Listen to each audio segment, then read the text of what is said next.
Thank you and good morning to all. I'd like to call the meeting to order and acknowledge we are in Treaty One territory, the home and traditional lands of the Anishinaabe, Ojibwe, Inuit Cree, and Dakota peoples, and in the national homeland of the Red River Métis. Our drinking water comes from Shoal Lake 40 First Nation in Treaty 3 territory. I'd like to introduce the members of the panel this morning, as well as the secretary of the board and the assessors. This morning, joining me via Zoom is Gail Anderson and Adila Del Oro. Representing the administrative personnel this morning is Tristan Breeden. And from the assessment department, we have Mr. Rattan and Ms. Pawar, who are going to be presenting this morning. To the Zoom participants of the hearing, please note you are placed in the waiting room until your property is called upon. When it is your turn, you will be admitted into the meeting. Kindly follow along on the City of Winnipeg Board of Revision YouTube channel for the hearing process. Once the host admits you into the hearing, please close or mute your YouTube player. You will then be permitted to speak with respect to your property. Once your hearing is concluded, you can leave the meeting. We will be hearing application for revision of the assessment roll in accordance with the Municipal Assessment Act. The matters for which revision is requested have been described in each application, and we will limit discussion to those matters. The statements that are made at this hearing are sworn testimony, and anyone speaking to the matters must be sworn in. Be advised that comparisons of assessments of property are not considered evidence of market value by the Board of Revision. The Board of Revision is appointed annually by council and is independent of it and the city administration. It makes its decisions on the basis of evidence provided at this hearing and issues written order that will be mailed to all parties as soon as possible. Please note the board's decision with respect to an application may be appealed to the Manitoba Municipal Board if the matter pertains to assessed value or classification, or to Court of King's Bench if the matter pertains to application of revisions or exemptions from taxation. Should you wish to appeal, information on how to do so will be included in the board's order. With respect to the hearing process, I will confirm the points of appeal with your property to be addressed with each applicant. Following the swearing in, we will then have the assessor's testimony, followed by questions that the applicant may have, and then the applicant's testimony followed by questions. Each side will have an opportunity to summarize if they wish. Once all evidence about the application has been brought forward, the applicant may leave. The process will read for each item on the docket today. The session will close after all applications have been heard, and the board will deliberate in private and make its decisions. You will receive the board's decisions by registered mail as soon as possible. As information, all public hearings are live streamed, recorded, and will be part of the public record. We'll be hearing items 1 through 8 on our docket today. Mr. Breeden, please affirm the assessors and the applicant's testimony, please. Absolutely. Mr. Assessor, please stand. Please state your full name. Abhishek Rattan. Do you affirm that the evidence you're about to give at this hearing is the truth, the whole truth, and nothing but the truth? Yes, I do. Thank you. You may be seated. Mr. Assessor, please stand. Please state your full name. Pradeep Korpawar. Do you affirm that the evidence you're about to give at this hearing is the truth, the whole truth, and nothing but the truth? Yes, I do. Thank you. You may Thank be you. seated. Mr. Applicant, please state your full name. Marcelo Navarro. Do you affirm that the evidence you're about to give at this hearing is the truth, the whole truth, and nothing but the truth? I do. Thank you very much.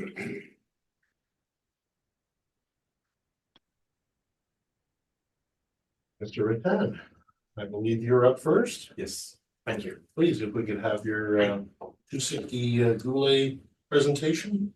So for 260 Goulet, we would like to request a non-cooperation because we never received an income and expense mailer. Shall I Go through the information for the for that particular part of it, and then we will decide whether we will hear it or not at that point, or grant it or not, I should say. Okay. So recommendation would be under recommendation section, the assessor requests that the burden of proof be placed on the applicant for non-cooperation under section 53(3)(b) of the MAA. And if a reduction in assessment is ordered, that it follows section 54(3) subsection 3.2 of the MAA. Moving forward to page number 10 in my appeal, in my brief. That's income and expense mailers that were mailed out on April 13, 2023 to the property owner. Page 12 has a Canada Post tracking receipt showing item was processed and delivered. Page 13 shows a Canada Post another letters saying that it was delivered, but no signatures were provided. And that's all for my article for the non-corporation. Okay, Mr. Navarro, what's happened here, sir? Mr. Chair, I don't think this is the first time actually, so I think in the previous cycle there was no cooperation as well, so I will not contest this. Okay. Well, then we will go in camera and we will decide whether we're going to grant or not grant this. Thank you very much. And the applicant is here.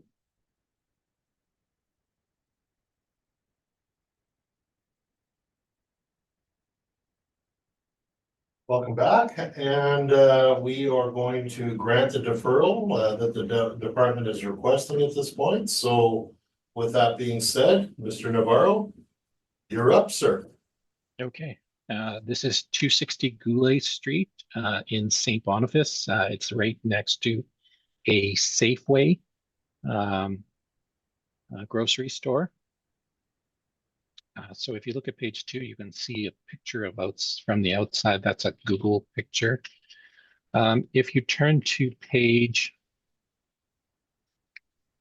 9, you can see the overhead.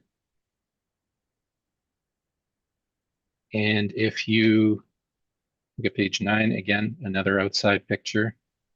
This is a small station. It's not an exceptionally large one with a smaller, I wouldn't even call this a C-store. I would call this a kiosk. If we turn to page 12, you can see that we are using the income approach. This property is exactly 416 square feet. And on page 13, you can see the comparisons that we've used. Now, there are, with this chart, there is, we do list the C-store car washes, the C-store only, and the smaller kiosks, and we fragment them that way. And then there are 2 car wash examples that we also use at the bottom. So as I mentioned before, this is a smaller type of gas station. It's I would categorize it as a kiosk. So we have 4 examples of these types of kiosks, which are smaller in size. And we have comparison 2, 11, 12, and 13. And the annual rent for these 4 range between $39,999 and $60,000. And so on page 14, we have an additional set of comparisons, and it's listed by the type of gas bar that it is: Safeway, Canadian Tire, Domo, and the range of rents for these types of properties. Now, for vacancy, we're going to allow the 2% shortfall is $6, that's standard, and 3% for non-recoverables. If you flip over to page 17, you can see the work up there. Again, this is a Safeway Sobeys, 416 square feet, and we've applied a rent of $144.23 per square foot. or an average annual rent of $60,000. We've applied 2% vacancy to that. That brings the effective market income to $58,800. We have allowances for shortfall management and other. These would be non-recoverables, and those total $1,814.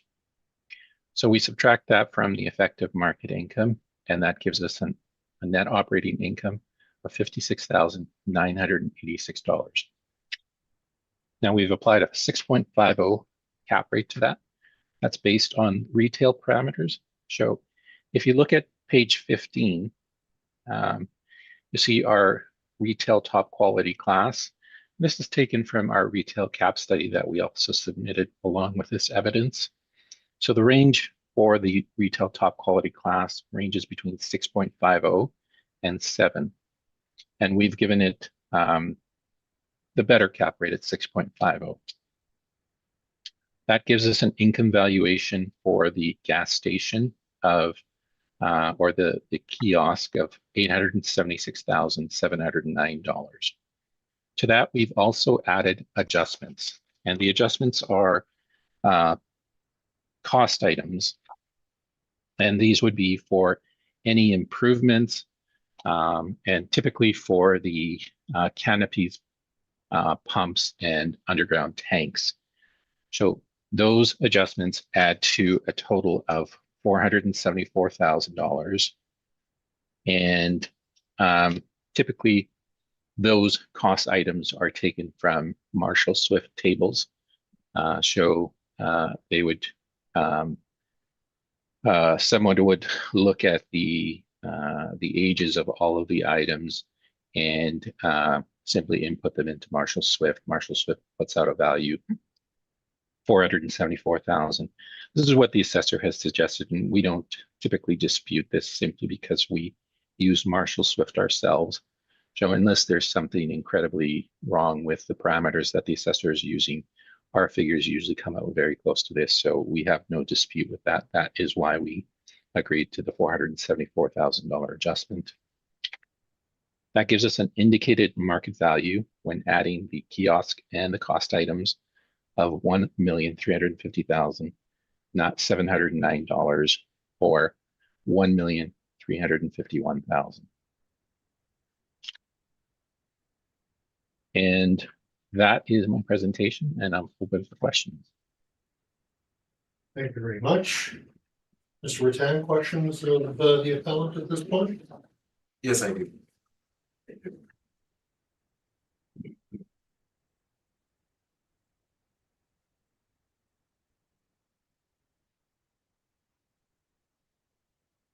So, Mr. Barcelo, on page 13, I see that you have rent comparables listed. On page what? On page 13. 13? Okay. Yes.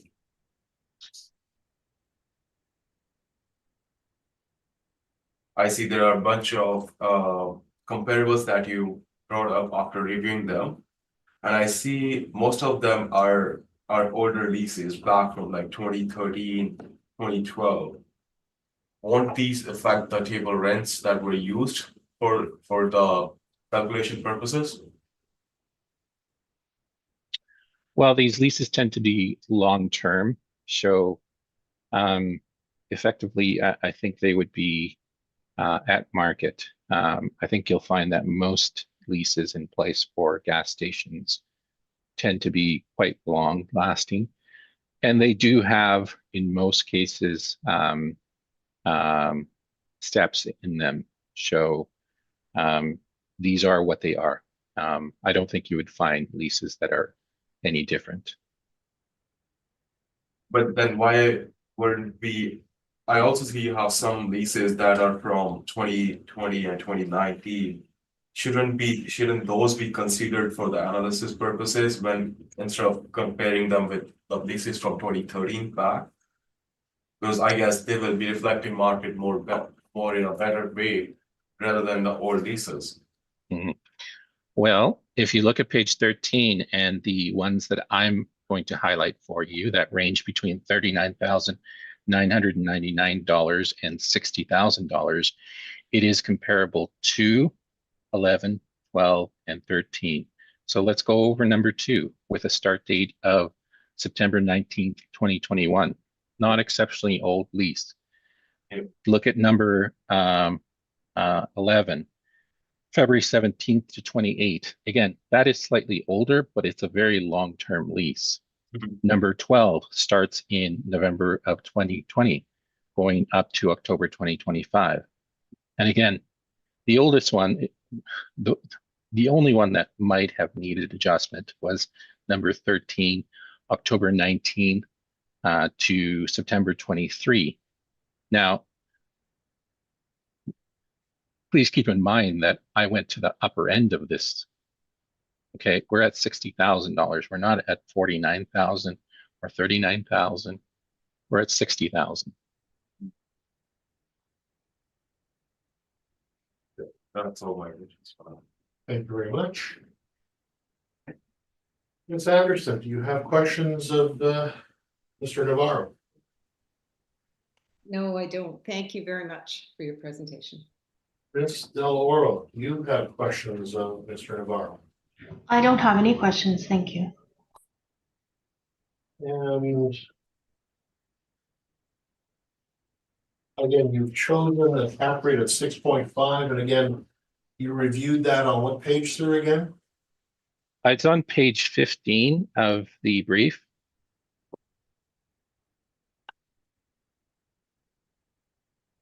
And it's also included in the evidence for the retail capitalization rate study that was submitted along with this docket. So in this particular instance, you're using retail top quality, is that what you're suggesting, sir? That's what it is. Okay. And you're using the low end of that, using 6.5%, correct?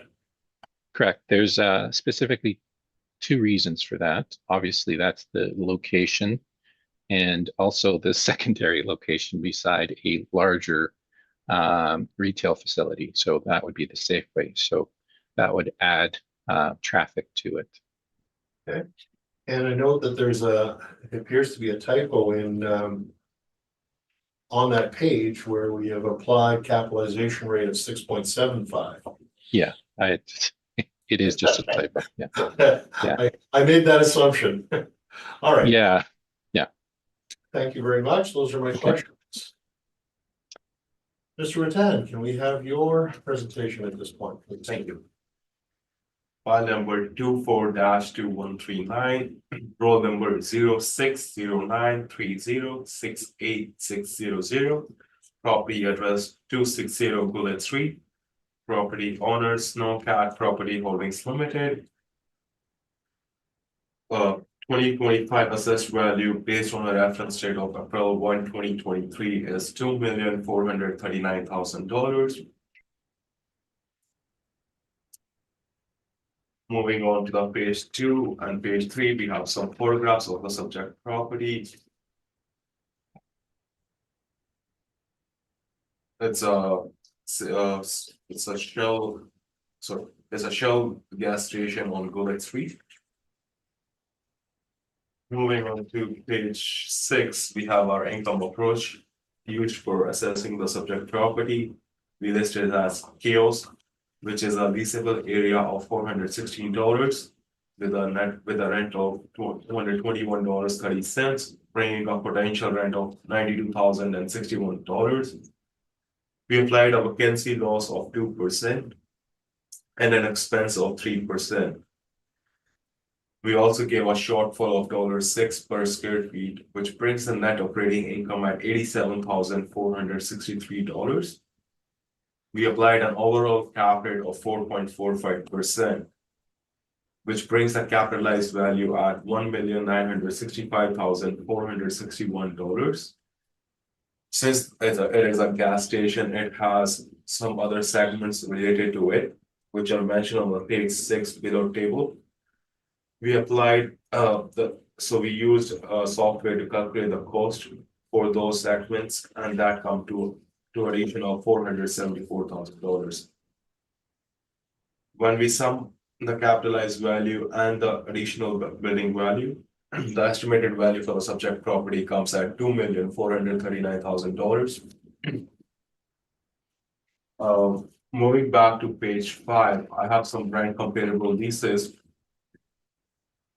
So my first lease that starts, it's for property address 1883 Portage Avenue, started back in 2017 till 2025. Its net per square feet is $375.74. Second property address is at 314 Boardroom Avenue. Lease start date is Jan 1, 2023, and it is 31st December 2027 with a net rent of $146.34. Third comparable is at 721 Watt Street.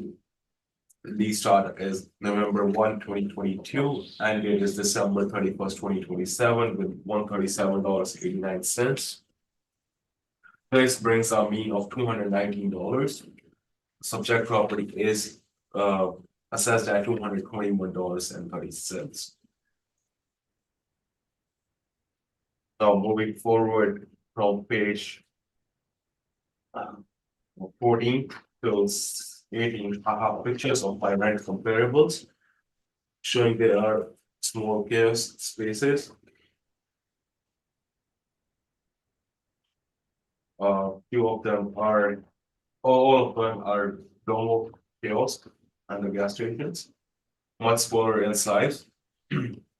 We applied a cap rate of 4.45% since the gas station, the small kiosks attract more customers when compared to any other retail units.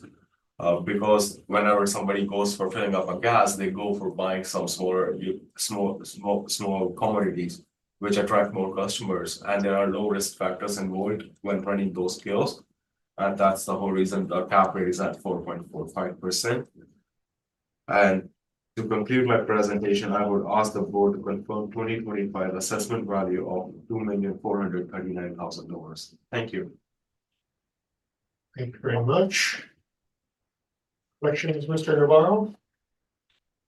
I do have a few questions, Mr. Assessor. The comparisons that you have on page 5, these are all Domo gas locations. And note that these are substantially smaller, though, than the comparisons that I have, and also smaller than the subject. Do you know how the rent was adjusted? No, this should be, and then no, the rent wasn't adjusted. So the total rent for your first comparison, based on the parameters that you have there of that you set out, for your 3 comparisons. Comparison number 1, the total rent is $37,950. The total rent for comparison number 2 is $17,999. And the total rent for comparison number 3 is $16,960. And yet the rent that you have, the potential rent that you have for the subject is $92,061. That's nowhere near where your comparisons are. So can you explain that? That's because of the difference in the square feet area. So if instead of $123 square feet, if we have 416, the rent is going to be increasing by that number, right? Granted. Okay. However, we did present some comparisons that were closer to the subject in size. And again, we're not getting rent near where you are. So would you agree that maybe the comparisons that you used are not appropriate in terms of comparing to the subject? So for when I analyzed the comparisons, my main goal was to find the leases close to the assessed values, and to find the rents that could support the subject property. Okay. So speaking of the lease terms, your first comparison is from 2017, and it is a 8-year term roughly? Yeah. Okay. Would you have adjusted that upward? No, there wasn't any adjustments performed to them. And the next question is regarding the capitalization rate, which is 4.45%. Can you address the issue of where the capitalization rate comes from and what exact stream you are comparing it to based on the capitalization rate information that you've submitted on page 8? So we don't have a separate category for our CMBSRs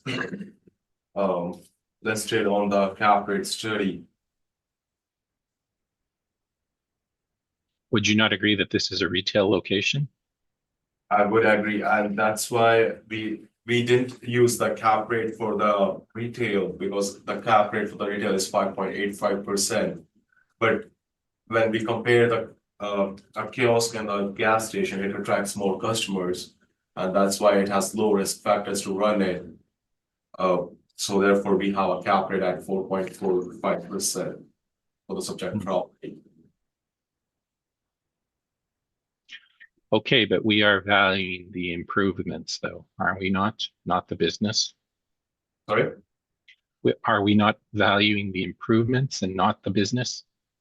But when we are talking, when I'm talking about the specifically for the cap rate, I'm talking about the risk factors that are involved running the place, right?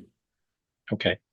Now, if you're saying that the gas station has very low risk, and this is a very low cap rate. In fact, it's actually lower than anything that you have under any category in your chart.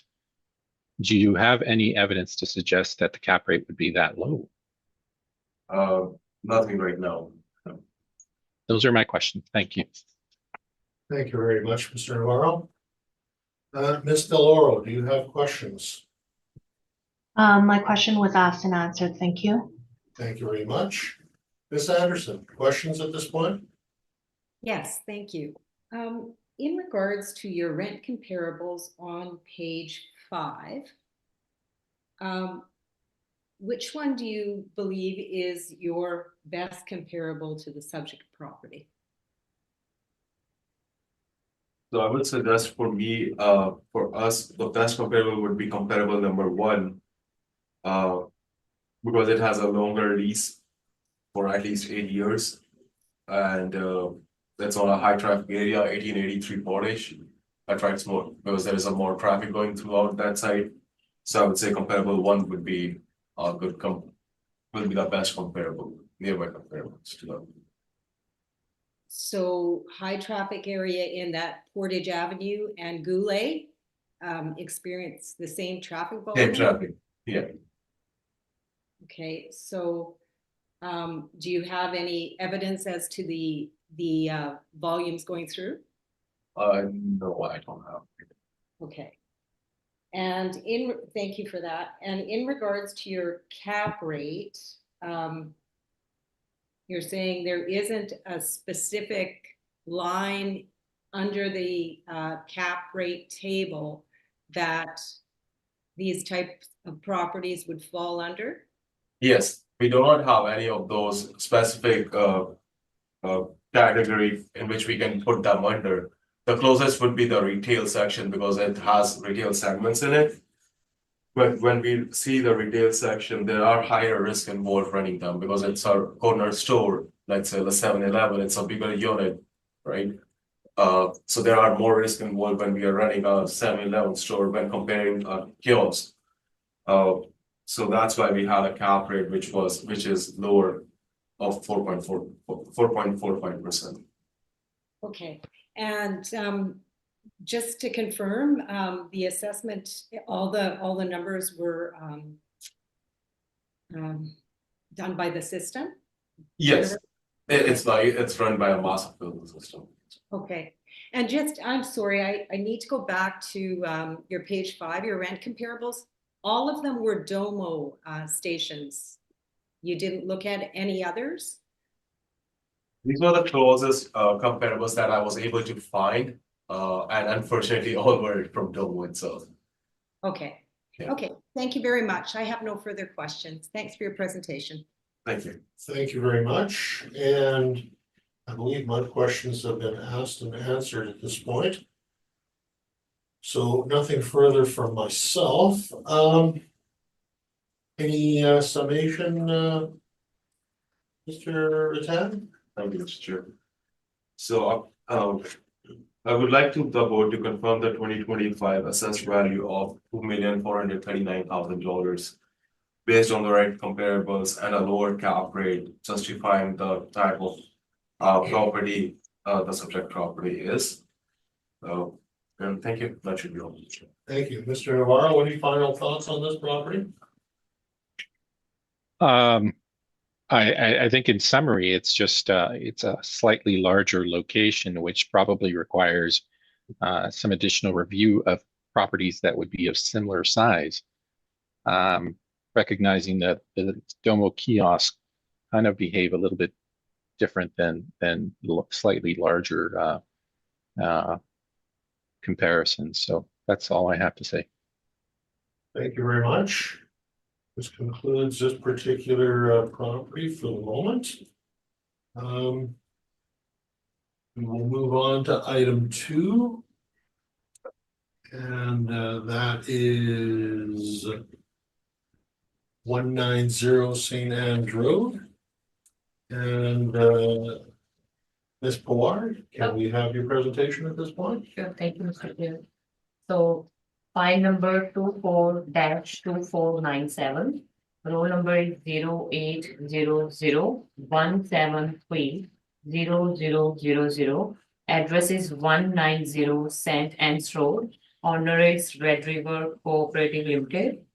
2025 assessed value is based on reference date of April 1st, 2023 is $2,058,000. It has a effective year build is 2003, and the land area is 16,252 square feet, and the gross floor area is 2,724 square feet. So the page number 2 and 3 has a picture of the subject property. So page 2 has an overhead view of the subject property and also shows that it is located in between St. Anne's Road and Crystal Avenue. And the page number 4 shows subject property has no sales history. I have the comparables at page number 5, but before that, I'll jump to the page number 6 first. Subject property has 2 income streams. Vehicle car wash has leasable area of 958 square feet. Rent is $11.64, which generate the potential rent of $11,151. With the vacancy loss 2%, expenses 3% shortfall at $6 per square feet, which generates the net operating income of $10,485. We applied the cap rate of 5%, which generate the market value of the vehicle car wash is $210,000. Income stream 2 is the SKP, which is the kiosk. It has a leasable area of 1,766 square feet. We applied the $41.74, which generate the potential rent of $73,713. Vacancy loss is at 2% again, and the expense at 3%. Shortfall at $6 per square feet, which generate the net operating income of $69,860. With the cap rate of 4.95 and additional building value, which includes tanks, pumps, and canopies, the value is $437,000 added up, which generate the market value of $1,848,000. And the page number 8 has a summary of both the income stream, which has a blended capital rate $4.96%. Now we jump to the page number 5. I have the rent comparable of FKP store, which has a mean rent of $43.55, and the median is $43.99. And our subject property is assessed at $41.74, which is fair. And for the vehicle car wash, mean rent is $18.35 and the median is $21.67. And we assessed the subject property with the rent of $11.64, which is fair as well. On the page number 9 has a capitalization rate table. But just to inform you guys, we don't have any separate table for this particular category because all major agencies, Collier, CBRE, Cushman, Wakefield, does not have the separate column, so it does not form part of our journal cap rate table. So page number 13 has the income and expense mailer, which shows that the subject property is fully owner occupied. And the page number 15 to 27, I have the pictures of the rent comparables. So this is the end of my presentation. So I would like to confirm the 2025 assessed value for $2,058,000 to be maintained. Thank you. Any questions? Thank you very much. Mr. Navarro, questions of the assessor? You're muted, sir. Yes, Mr. Chair, I do have some questions, and if I may I ask the board, or sorry, the panel and Mr. Chair to accept my questioning for this property and the remaining properties, simply because there'll be similar questions. I think for sake of expedience, I think we can probably shorten this out a bit. So if you will accept that. Fantastic. I'm assuming all the rest of them are co-ops, gas bars, same? Yes. Yeah, and for the most part, the issues are similar, so I don't think we need to be repetitive in this. Okay, so very simple question. Again, would you consider this a retail property? So this is a retail stream property, but I would like to say a retail store is only selling the goods, but this particular property is attracting more customer based on because their main focus to sell the gas. So as compared to the retail property, I would like to say these kind of store has a low risk based on the factor that they are mainly purposely selling the gas. So I would like to say it is kind of similar, but it has a low risk than the retail stores. Okay, you say that it has low risk, but you have nothing to support that, do you? Unfortunately, I don't. Okay. Those are my questions, Mr. Chair. Thank you. Thank you very much, Mr. Navarro. Ms. Del Oro, do you have questions at this point? Well, just coming back to the cap rate of 4.95. You say on your list at page 9, you don't have anything similar to the subject property. If you consider it retail, can you explain how you get to 4.95 if your retail is 5.85? Okay, so first of all, that 4.95 is generated by the mass appraisal model.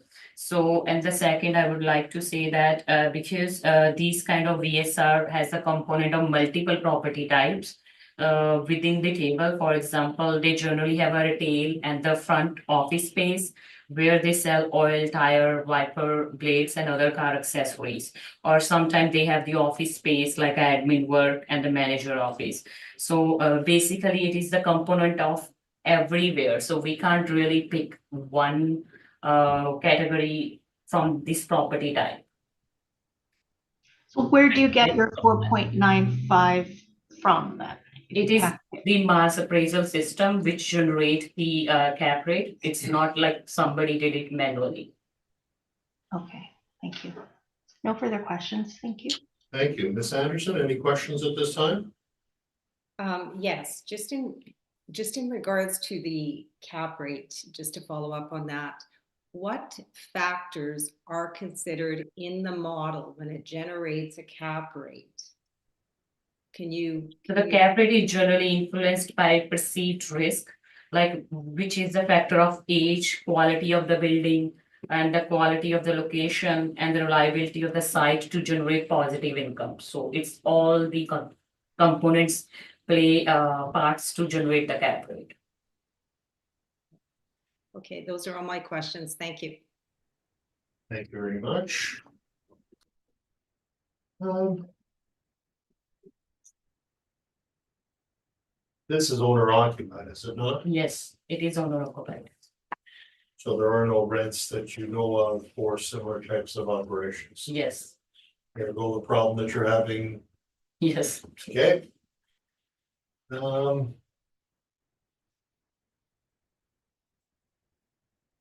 I think my questions have been answered. I just want to verify the $437,000, that's for canopies and tanks and pumps, etc., correct? Yes, correct. And I also pasted the table from our system. The page number 7 has a brief explanation about where from that 437,000 comes from. Yep, I can see that Yep. Very clearly. Mr. Navarro, I'm guessing you don't disagree with that number for the canopy and pumps, etc. You're muted, sir, sorry. No, we generally check these up on Marshall Swift as well, and they're in line with what we've found as well. So no, we don't dispute it.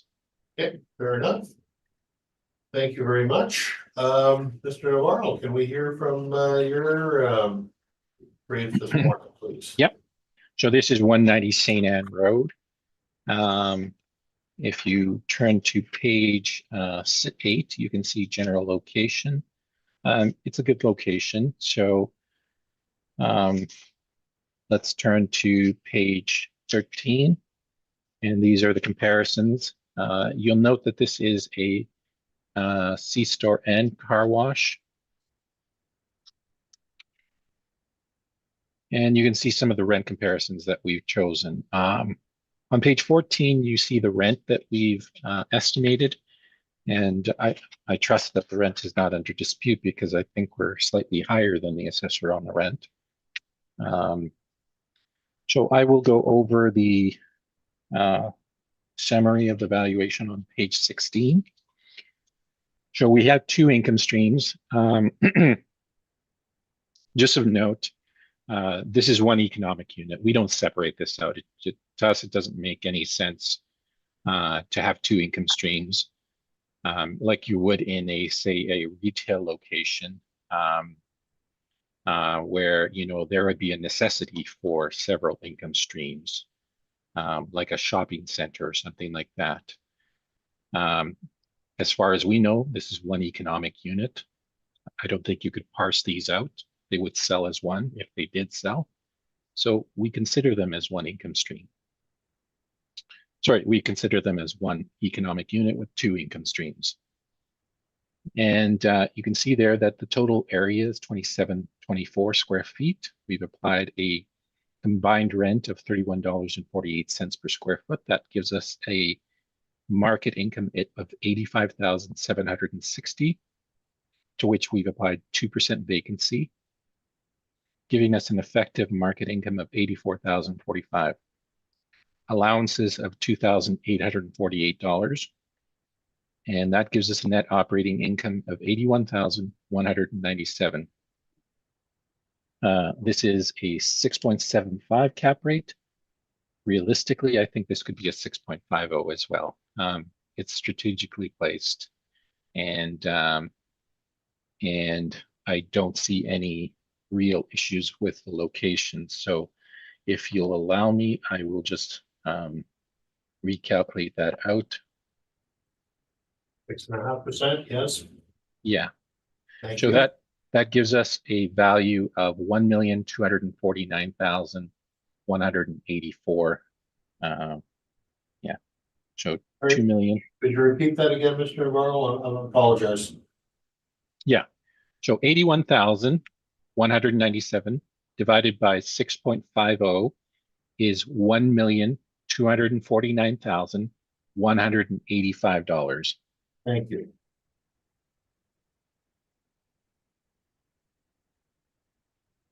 to which we've added 437,000 in cost items. That gives us a total of $1,686,185.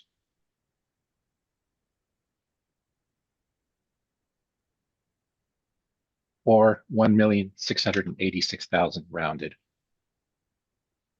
Now, again, we've gone with the retail capitalization rate, the low side of the top quality.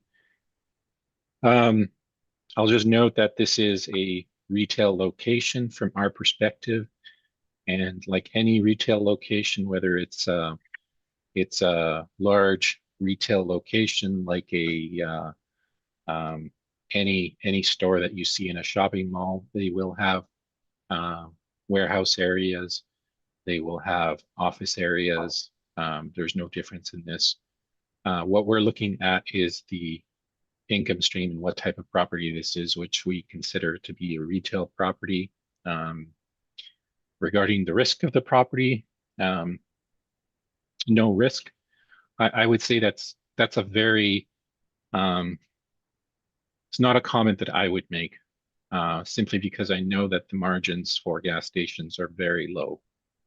And to say that there's no risk in them, without evidence, I don't see how you could say that.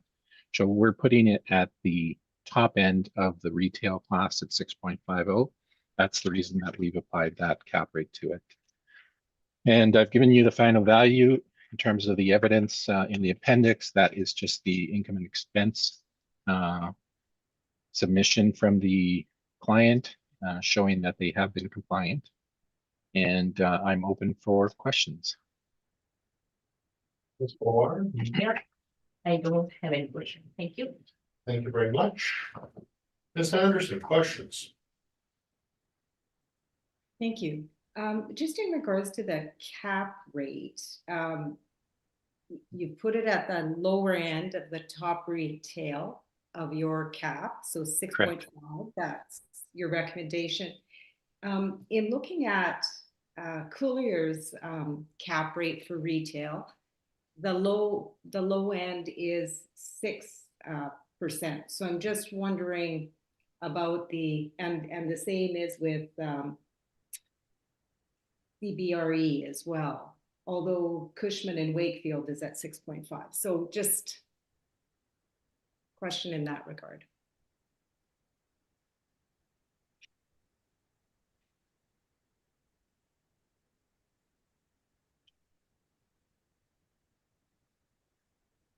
So typically what we look at are the properties that we analyze ourselves in terms of the capitalization rate study. So if you've gone through the capitalization rate study, you can see that we've presented several sales in there. And from what we get from the capitalization rate figures that are supplied by the brokerage firms, is that it gives us a measure of exactly how much they're shifting from one cycle to the other. So if we look at the previous cycle and this cycle, we'll be looking at exactly how much their cap rates have actually changed, okay, in terms of going from, say, 6.25 to 6.0, meaning a 25-point jump, okay? That's all we're taking from the brokerage firms. We're not taking their analysis in terms of the properties that they're reporting on, simply because we don't have the information to actually look at it. And a lot of the properties that they are actually detailing tend to be higher end properties. So we look at it, we look at the cap rates ourselves and we present them in our cap rate report. So we have a different take on it, simply because we're looking at a different set of properties and properties that we typically have clients for. That would be the main explanation. But in terms of what we're looking at from that perspective of the brokerage firms, we're just looking at the shift in the cap rate from one cycle to the other, nothing else. Okay, thank you very much. That was very helpful. Thanks for your presentation. Thank you. Thank you very much. And Mr. Navarro, I think my questions have been asked and answered at this point. I appreciate the verbal revision down to 6.5% cap rate to remain somewhat consistent with previous property, and I'm assuming that's going to happen if that hasn't already happened on the future properties we're looking at this morning. That would be correct, Mr. Chair. Most of these properties are strategically located, so we should have the top end of our cap study on those. Fair. Thank you very much. Any final thoughts, Ms. Poir? Yes, so I would like to say our lower cap rates are modeled to reflect the lower risk factor than the standard retail store with no gas available. So I would like board to maintain the 2025 assessed value at 2,058,000 is fair. Thank you. Thank you. Mr. Navarro, any final thoughts? Maybe we can do this for all the subsequent ones, I guess. I think we're generally going to be presenting the same thing. So the remainder should go faster. In terms of what I would summarize, I don't think you can say that there's no risk to these or low risk to these properties. I think given the retail industry and even the way that the vehicle industry is going, there are risk factors associated with this. And in terms of what we know of the margins for gas stations, they are quite small. And in some situations where you have fluctuations in the marketplace and people start, using less gas, it does affect those margins. So you can't say that there's low risk to these properties. Thank you. Thank you very much, Mr. Navarro. And that concludes this property for the moment. Thank you. And we will be moving on to the next property, which is 930 St. Mary's Road. So, Mr. Rattan, I believe it's you're up again. Thank you, Mr. Chairman. File number 24-2365, roll number 080029400000. Property address 930 St. Mary's Road. Property owner, the Manitoba Public Insurance Corporation. The 2025 assessed value based on a reference date of April 1, 2023 is $3,611,000. Moving on to page 2 and 3, we have some photographs of the subject property. We have MPI and Dairy Queen on the subject property. And it's located on the intersection of St. Mary's and Volga Avenue. On page 5, we have a small photograph of the income and expense mailer that is partially filled. Moving on to page 7 and page 8, we have the income approach used for assessing the subject properties. We have a leasable area for MPI at $17,694 with a potential rent of $245,608. We applied a vacancy loss of 2% and expense rate of 3% and a shortfall of $6 per square.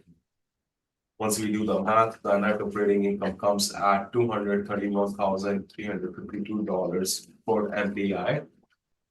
We applied an overall cap rate of $7.05, which brings the estimated value from MPI at $3,282,000. Moving on to page 8, we have a 840 square feet Dairy Queen or a fast food corner with a table rent of $24.99. Which brings the potential rent at $20,992. We applied a vacancy loss of 4%, an expense rate of 3%, and a shortfall rate of $9 per square feet. This brings the net operating income at $19,245.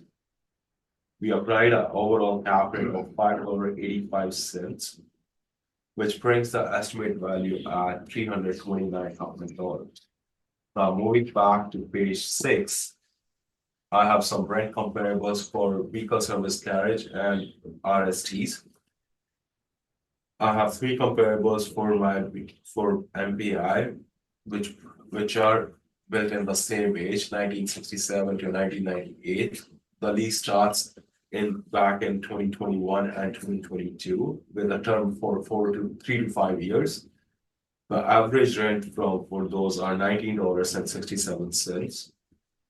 Looking at the rent comparables for the restaurant, I have four comparables. Lease start was back in 2018, and the latest is from 2021. The area for my restaurant comparables are from 840 square feet to 3,700 square feet, with a mean and a median rent of $48.40. Now moving forward from now if we look at our cap rate study, since MPI is a mixed kind of use, it has some office spaces and it has a warehouse section to it. Our cap rate can fall between office and industrial, but it's on a high end, so it's around 7.05. And for restaurant, it lies between 5.65 till 7, so it's at 5.85%. It's a single unit for the restaurant. Moving forward to page 11 to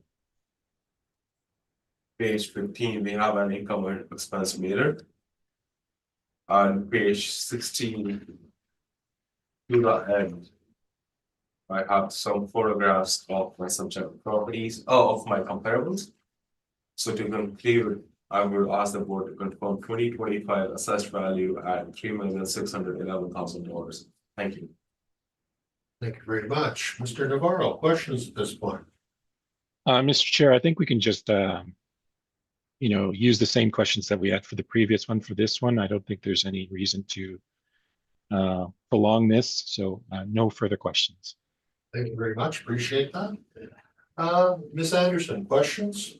I have no questions, thank you. Thank you. Ms. Deloro, do you have questions? I have no questions, thank you. Thank you. And I think we can see where this is all going. So I think we're good at that point. Mr. Navarro, then brings us to your presentation, please. Sure, Mr. Chair. So if you turn to page 14, I've done a recalculation of this property based on the 6.50 cap rate that I've used for the preceding properties. So based on a recalculation of the income stream for the VSG, and you note that there are two income streams in this one simply because these are two economic units, the restaurant and the gas station. So in this case, we do agree that there would be two income streams. But getting on topic, so the NOI that we had for the gas station was 216,536. If we revise that cap rate to 6.50, we get an income of $3,331,000. Sorry, a value of $3,331,000. I don't think that's rounded actually. Sorry, I'm just going to recalculate this out for you. 536.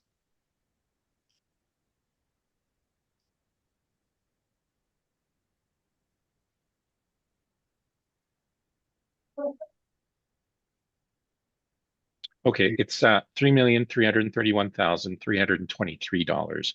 Again, that's $3,331,323. So that would be rounded down to $3,331,000 plus the $268,000.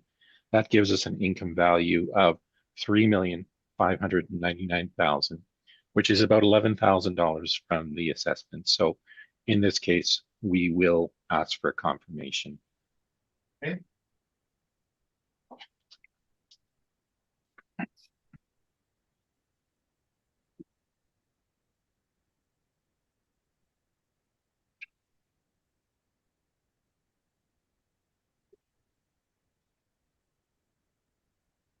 All right.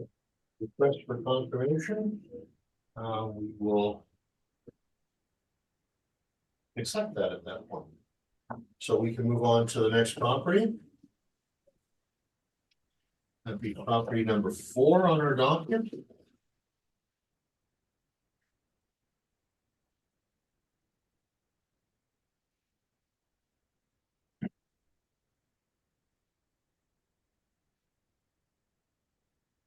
That is 1621 St. Mary's Road. This is a Red River Co-op at that location. And this would you like to walk us through your presentation? please? Thank you. File number 24-2499, roll number 080209699900. Address is 1621 St. Mary's Road. Owner is Red River Co. Limited. 2025 assessed value is based on reference date of April 1st, 2023 is 2,875,000. And it has a land area of 42,653 square feet. Gross floor area is 4,242 and the leasable area is also same.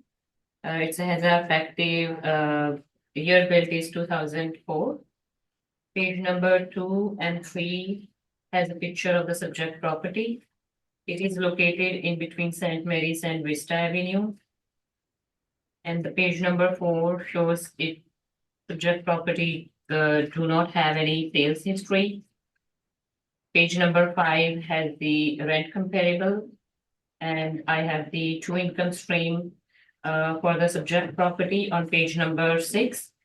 The first income stream is the SKP store. It has a leasable area of 2,394 square feet with rent $41.73, which generate the potential rent of $99,902.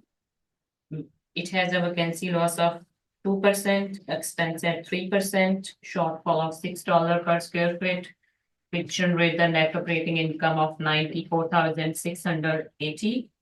It has a cap rate of 5.5%. And the additional building value comes from the cost of the tanks, pumps, and canopy is $650,000. And the second income stream is a vehicle car wash. It has a leasable area of 1,848 square feet with the rent of $10.97, generates the potential rent of $20,273. Vacancy loss is same as 2%, expense at 3%. Shortfall $6 per square feet, generates the net operating income of $19,050. It has a cap rate of 5.45%. And generates the market value of $350,000. The page number 8 has a further breakdown of the income value summary with the overall cap rate of the 2 income streams is 5.11%. Now we jump to the page number 5, which has the rent comparables of SKP. I have the same set of comparables for all the properties in today's docket. So with the mean of $43.55 and the median is $43.99. And our subject property is valued at $41.73 square feet for SKP. For the vehicle car wash, with the mean is $18.35 and the median is $21.67. And our subject property is valued at $10.97. I have the same explanation of the capitalization rate that we don't have a separate category for the gas station. It generally falls to somewhere on the lower end of retail cap rate. So page number 11, 12, and 13, and up to the 14 is the income and expense mailer, which shows that the subject property is fully owner occupied. And the page number 15 to 27, I have the pictures of the rent comparables. That is the end of my presentation. Any questions? Thank you very much. Mr. Navarro, questions at this point? Yes, I actually have one question regarding the comparisons on page 5. Yes, So I note that you have two locations here, 705 Osborne, actually three locations, 705 Osborne, 1070 Henderson, and 120 Keewatin that are only C stores, correct? give me a second, let me check.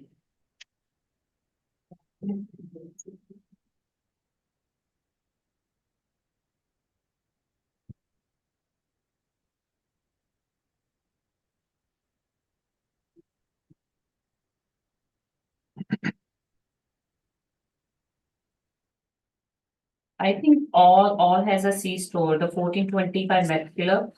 If we see the pictures on page number. Page number, page number 20 and Mhm. 21. I can see the C store behind the pumps as well for the petrol. Okay, but you would agree that 1425 McPhillips is the only one that you have in that list that has the combination of the C store and the car wash together.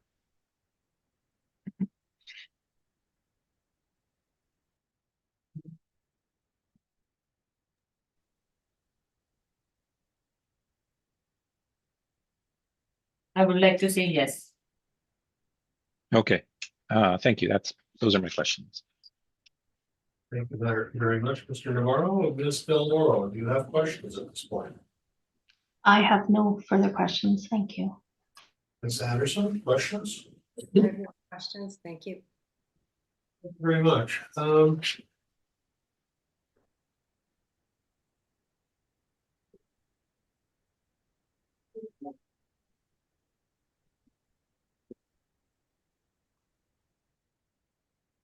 I don't believe I have any further questions at this point. No, I don't think I have any questions at this point at all. Thank you very much. Mr. Navarro. We have Okay, addition, please. we are looking at 1621 St. Mary's Road. And if you turn to page 6 and 7, you can see generalized pictures of them, overhead pictures.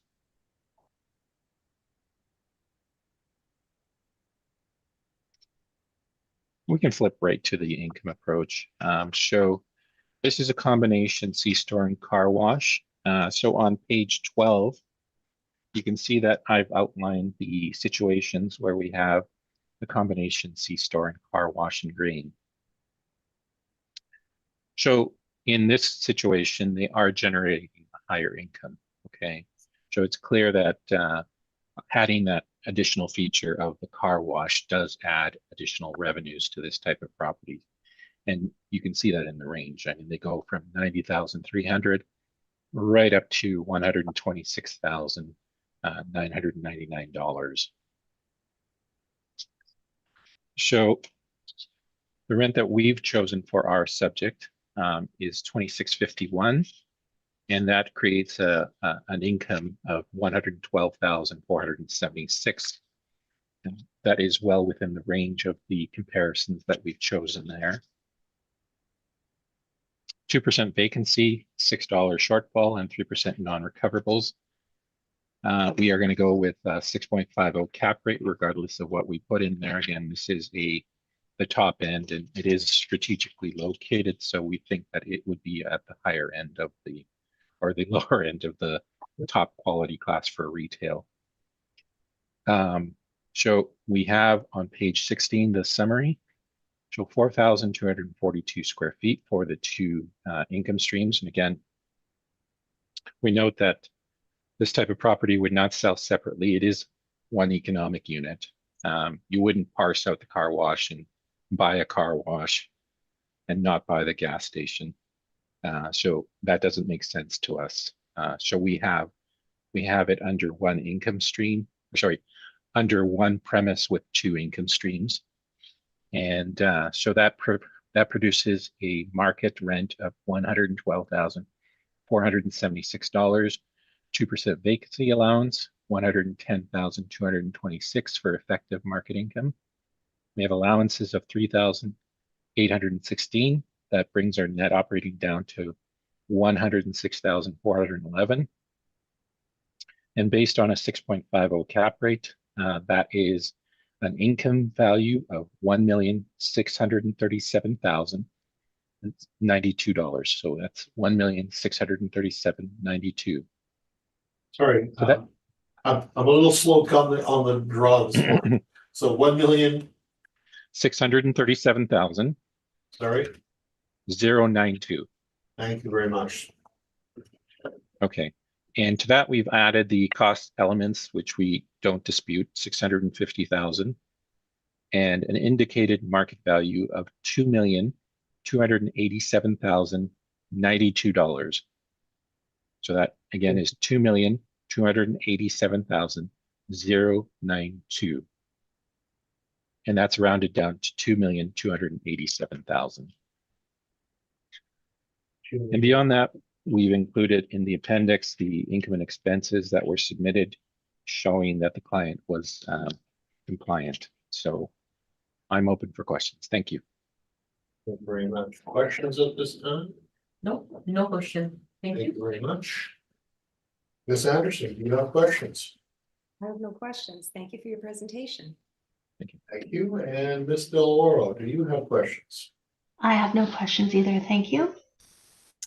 Thank you very much. And again, I thank you for your consistency on the cap rate, Mr. Navarro. So please, thank you very much. And I have no further questions. Final thoughts, I guess, are pretty much the same as before. Yeah, no Yes. summation. Good, thank you. We'll keep things moving along.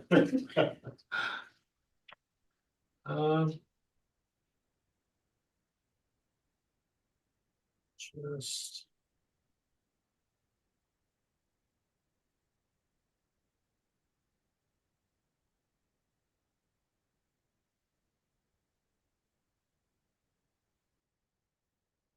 Uh, 2146 St. Mary's Road. Go ahead, Mr. Rattan, please. Thank you. File number 24-3420. Roll number is 08021226700. Property address 2146 St. Mary's Road. Property owner 5288321 Manitoba Corporation. 2025 assessed value based on a reference date of April 1, 2023 is $2,262,000. It's a CMBSR. Moving on to page 2, I have some photographs of overhead photographs of the subject property that is located at St. Mary's and Van Hole Way intersection. I don't have the photograph of actual photograph of the subject property, but it's a Shell gas station with a car wash. Moving on to page 5 and page 6, I have the income approach that was used for assessing the subject property. There are 2 income streams. So the first income stream is for kiosk. It is an 1,182 square feet kiosk, which was with a table rent of $41.81.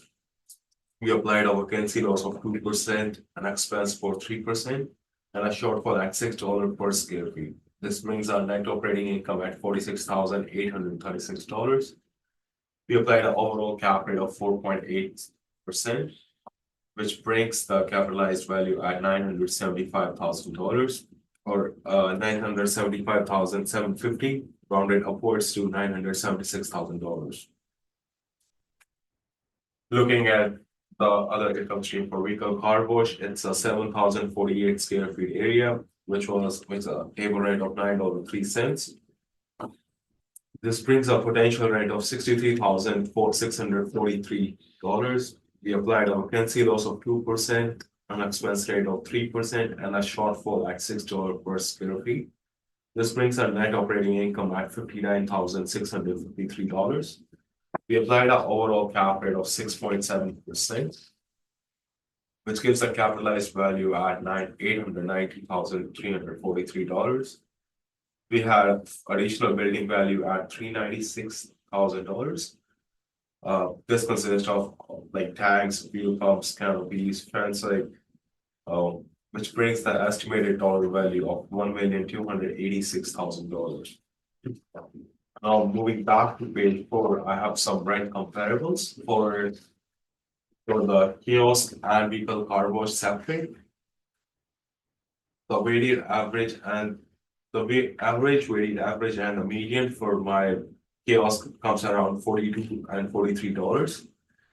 And for car wash, it comes the median and mean and the median comes around $18 and $21.67.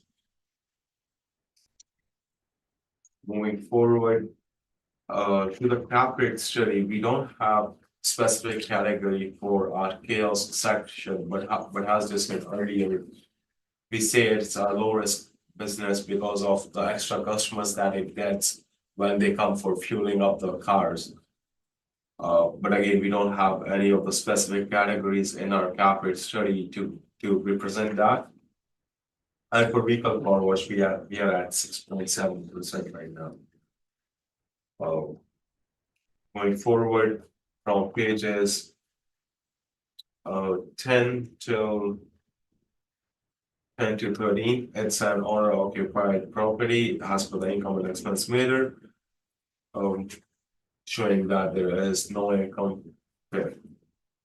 Moving forward from pages 16 to 28, I have the photographs for my comparables, which includes kiosk and vehicle car washes. So to conclude my presentation, I would ask the board to confirm 2025 assessed value of $2,262,000. Thank you. Thank you very much. Mr. Navarro, any questions arising from this? You're muted, sir.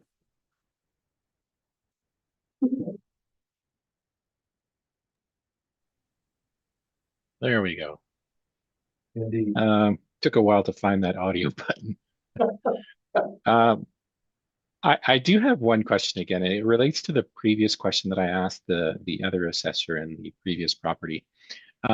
3 of the properties that you have in your rent comparables are just C-stores.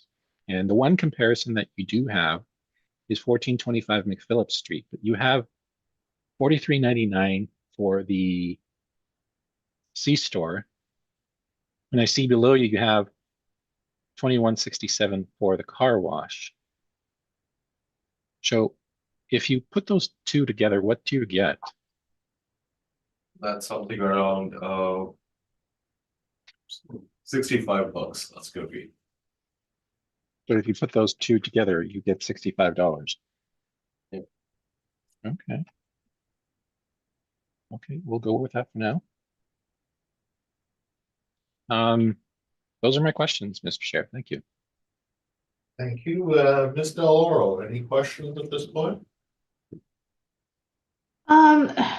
I'm just trying to wrap my head around the 2 sort of income streams. So if somebody like it's the model drivenness, right?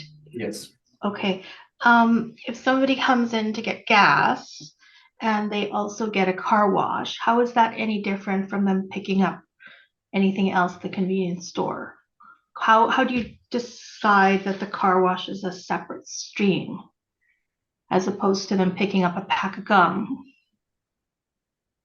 Vehicle car wash is a separate stream because it is going to like add on an income to the property owner. But when we go and fill up the gas or go and pick up a gum pack from the kiosk, it's all included in the kiosk section. But when you go for washing your car, it's going to be an additional income because it's a separate source of income to the store, to the property owner. So that's why we have 2 different income streams for them. But they pay at the front kiosk the same as they pay for the gas inside the store, like the same space, right? No, the car wash is a coin car wash. So you have your separate coins for cleaning your car. Or it's like a tap system. They don't pay for the car wash at the same desk that they pay for the gas? Like, is it operating, I guess one of my questions is it operating as a separate entity altogether? So that the car wash that you go pay over there and they have separate people working over there, or do you have one attendant sort of at the front? You go in, you say, I want the gas on number 5 and I want a car wash. So the car wash is so it's you have to wash your car on your own. So it's not like a computer. It's not the automatic one. So you must have either the coins or you must have a card to pay, and it's all like on the wall system. There is nobody present. But if you want to like have some change for the bills, then you can get into the kiosk if that makes sense. So it's a coin operated Coin operated car wash. car wash as opposed to a drive-through car wash where the car is being washed by a machine. Okay. And I have you believe inspected? Is the distinction he's trying to make there. Okay. And have you inspected this property? I actually haven't inspected the property, but I frequently use this property because it's nearby my home, and I have actually visited it, and I fill my gas and clean my car there. Okay. Thank you. That's all my questions. Thank you very much. Ms. Anderson, questions? Yes, just one question, and it relates to the cap rates. In this instance, I know that there's a big variance between the two cap rates of the kiosk and the car wash. You know, it's just about 2%. So I'm trying to understand why that would be in this instance and not the previous instances. That would be such a variance. So, like vehicle car washes and kiosks are two different kind of models in our computer system. So when the mass appraisal is done, they analyze different income and expense meters. So because of that, I would say the cap rate has a huge difference. I couldn't have more specific answers for that. Sorry. Okay, thank you very much. Thanks for your presentation. Those are all my questions. Thank you very much, Ms. Anderson, and the model has driven both these cap rates and these valuations, correct? Yes, that's And unfortunately, we don't have much breakdown to draw to try and make sense of the spread in cap rates as Ms. Anderson was looking for. no, unfortunately, no, we don't have it. Fair enough. Those are my questions at this point. Mr. Navarro, can we have your presentation at this point, please?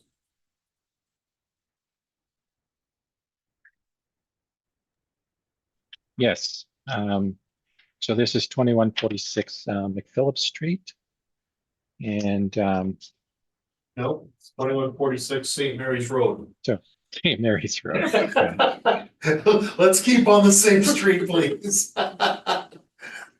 Well, you'll see why I fixated on McPhillips Street in a few seconds. Yeah, I'm guessing I know where you're going with this.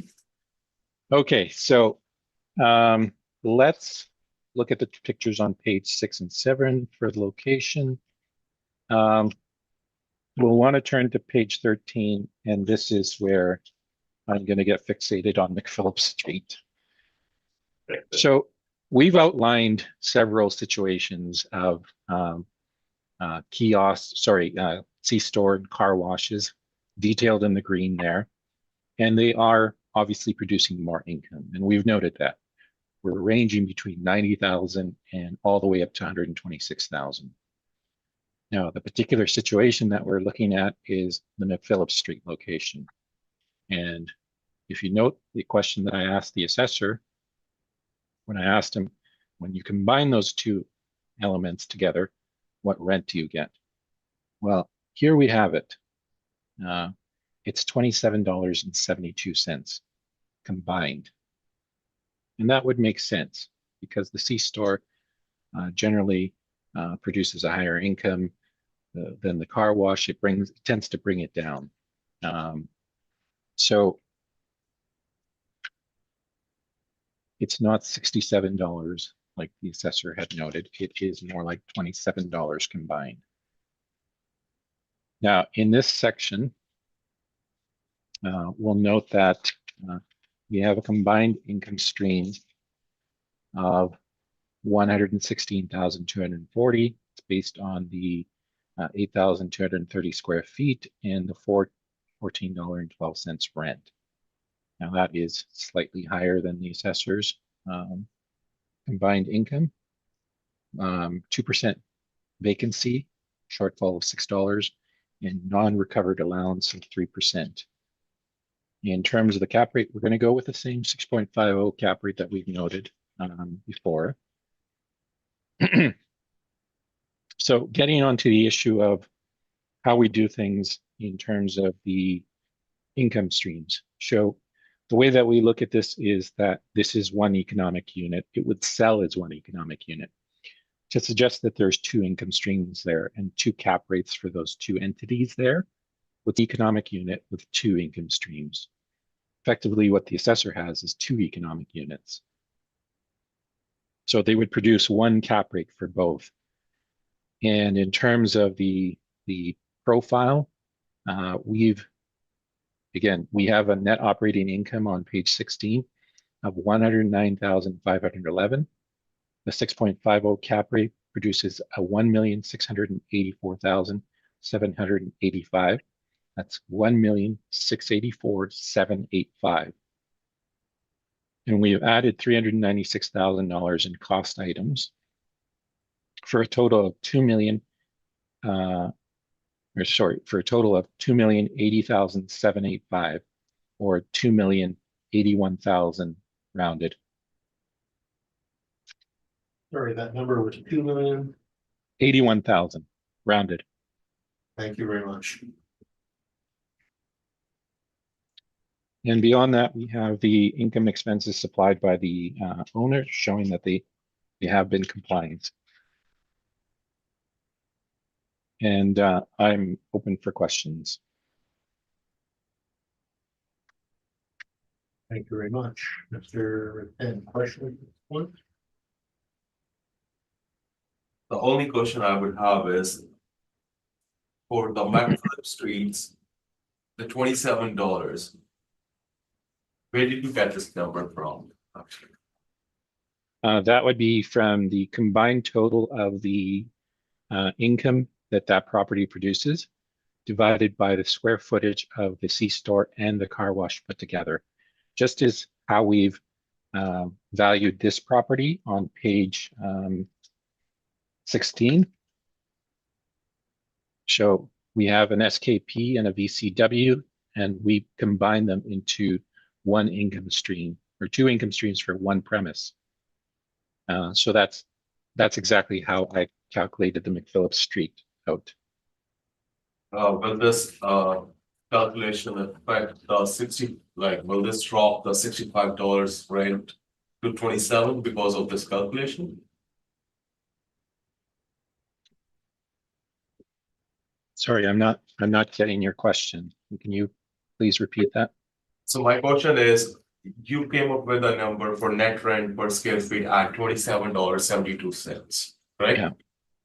And Yeah. when we analyzed the income and expense meter, we found that the rent was $43.99 for the SKP and $21.67 for a vehicle car wash. So let's add those together, okay? If you let me indulge, Sure. Mr. Chair. Absolutely. Okay.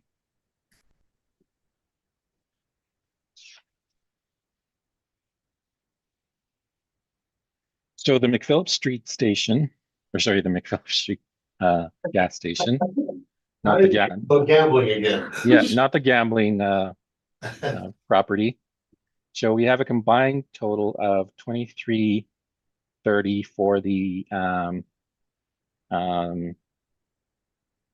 for the C-store, and for the VCW we have $22.50. Okay, so that equals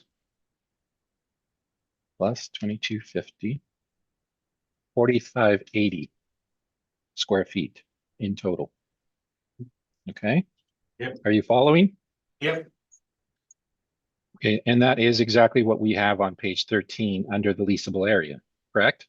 yep, that is right. Okay, now if we multiply 2330 times 43.99,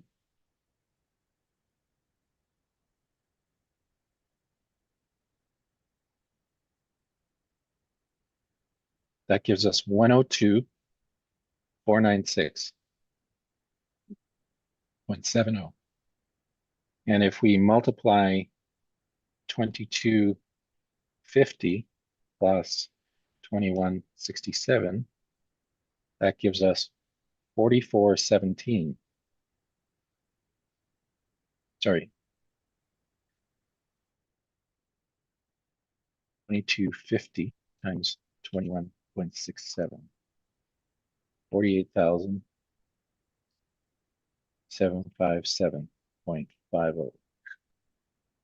So 102,496.7 plus 48,757.5 is equal to 151,254.2. 151,254 divided by 45.80 equals $33.02. Okay. So you're saying that your potential rent is $151,254.20. Okay. That works out to $33.02, $33.02 per square foot. Okay. And we are saying that it is $27.72. Now, what you're not actually including is the annual rent for it. So what you have here is a breakdown. I don't know how you've done it, but you haven't actually included the annual rent. So we can't actually take from your rent comparables what the actual annual rent is for that location. So we've documented what is in the lease for that location and the annual rent of $999.96. That's coming from the lease. That is the annual rent. So if we divide that by the leasable area, we get $27.72. Now, you're not providing the annual rent. So I don't know how you've done this, how you've broken it apart. So from our perspective, we can't rely on that rent simply because you don't have the total annual rent on there. I hope that explains it. Yeah, great. Thank you. Sorry, I want to go through that and I want to understand exactly because it's an interesting point that you brought up on that Phillips property as a comp that both you and the assessor are using. Now, you're saying it's $27.72 a square foot, correct? And the assessor is saying Right. that there is more income there. And I guess we need to go through that calculation once more, and I just want to make sure I get this correct. So I look at the assessor's page 4, I guess. Is that where we're at, gentlemen? Yes. All right. So Yeah, that's the assessor's page 4. yeah, so if I take now these are model driven rents, or these are rents that were given or that are actually from the owners? Yes, so what happens is as soon as an owner sends an income and expense meter, Yeah, so one of our teammate analyzes those and bring up with one of the sheets, which has all the comparables, right? And that came from the income and expense meter. So that's why one of my concern was how this 2772 came up if the owner reported 4399 or 21.67 on the sheet, right? So that was one of my questions there. And I want to check when I go back in the office, what's happening. okay. So Mr. Navarro, you said you've checked it, and you think it's actually still what you're suggesting, correct? You've extended what the assessor did? Do I accept what the assessor has done? Oh, did you extend his numbers? Is that what Uh, is that the process you went through, sir? no, no. Okay, so then I want to make sure I'm following along properly. My apologies.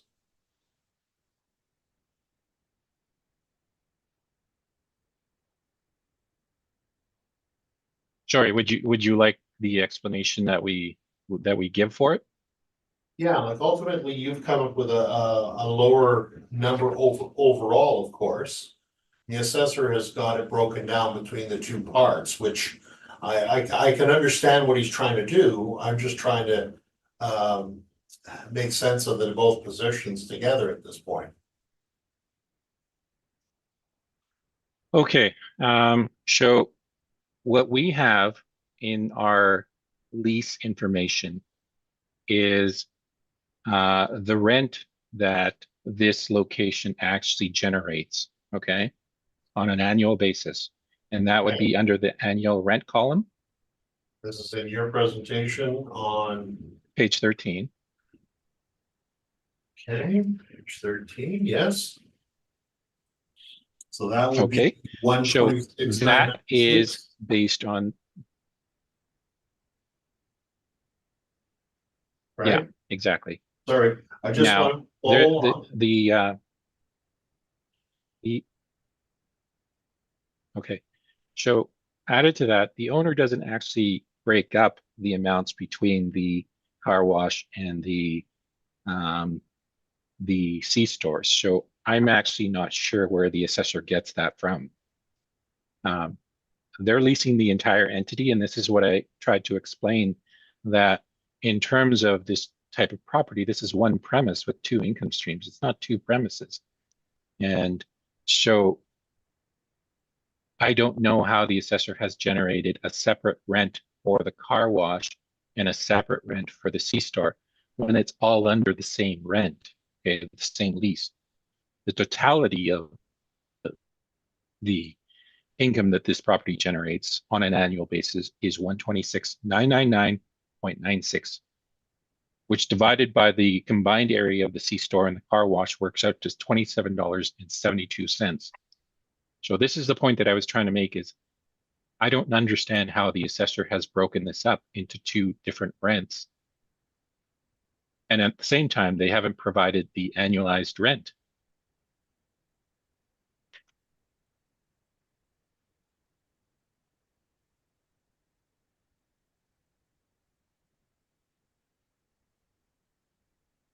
Okay, sorry, I'm just having fun with numbers here again.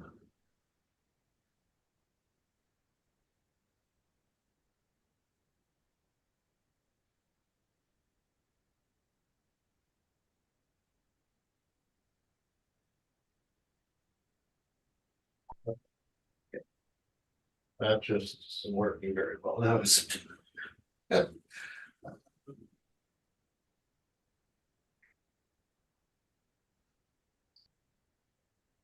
Give me a moment, please, guys. Sorry.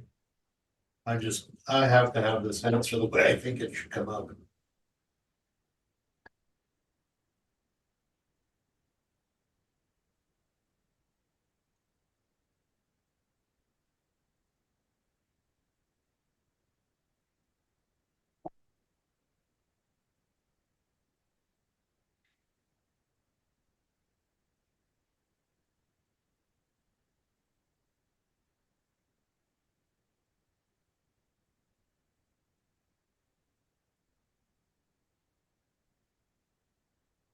Sorry, I'm coming up with a number of $33.02 a square foot. Yeah. Overall, if you use.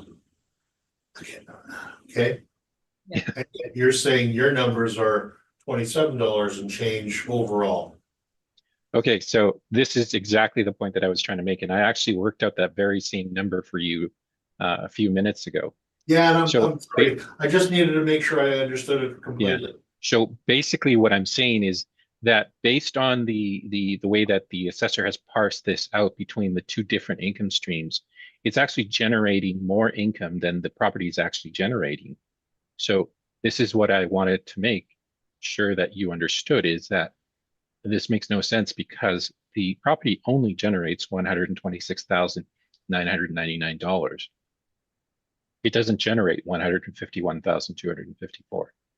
So that's why I was somewhat confused with that comparison that the assessor has used, because first of all, they don't break it apart in the lease. So I don't know how they generated $43.99 for the C-store and $21.67 for the car wash. It makes no sense.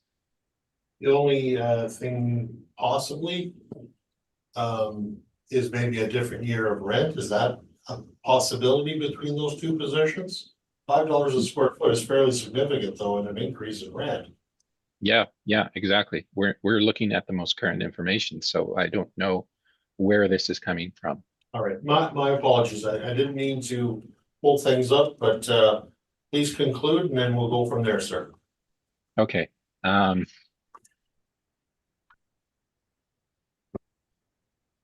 So just getting back to the page 16 of our presentation.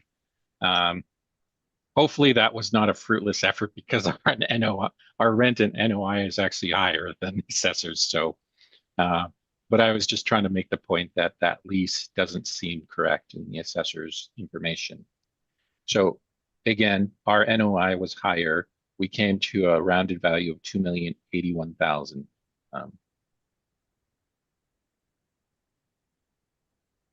I'm open for questions. Thank you. Questions at this time? No, I'm done with my question.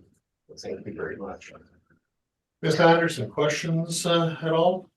I have no questions. Thank you very much for your Thank you. presentation. Ms. Del Oro, questions? I have no questions, thank you. And I've exhausted mine. Thank you very much. Thank you. All right, let's move on to the next property, but I think what we'll do is we'll take a 5-minute break if it's possible. And we will be right back. Mr. Chair, could I just ask that we take a 10-minute break? Would that be all right? Lifestyle break, is it? Yeah, On we go. beautiful. Thank you very much. 10 minutes then. Thank you. Welcome. Thank you. We are now moving on to 650 Archibald Street. Ms. Pilar, would you like to walk through your presentation at this time? For sure, thank you, Mr. Chair. The file number is 24-2477. Roll number is 0609301600. Address is 650 Archibald Street. Owner is Red River Co-op. 2025 assessed value is based on the reference date of April 1st, 2023 is $2,779,000. It has effective year build is 2005 with the land area of 49,469 square feet. Gross floor area and the leasable area are the same as 3,636 square feet. Page number 2, 3, and the 4 has the picture of the subject property. The front is facing on the Archibald Street, and it is the second property from the corner of Marion and Archibald. Subject property has a sale in 2004, so it's a fairly old sale, so I did not analyze about it. It was sold at $400,000 in 2004. Page number 6, I have the same set of the comparable I presented throughout in the morning. I have the 2 income stream for the subject property. One is the SKP store. It has a leasable area of 1,785 square feet. Rent is at $43.09, and the potential rent is $76,916. We have the same vacancy loss at 2%, expense at 3%, shortfall of $6 per square feet, which generate the net operating income of $72,903. This property has a cap rate at $4.80, 80% of the SKP.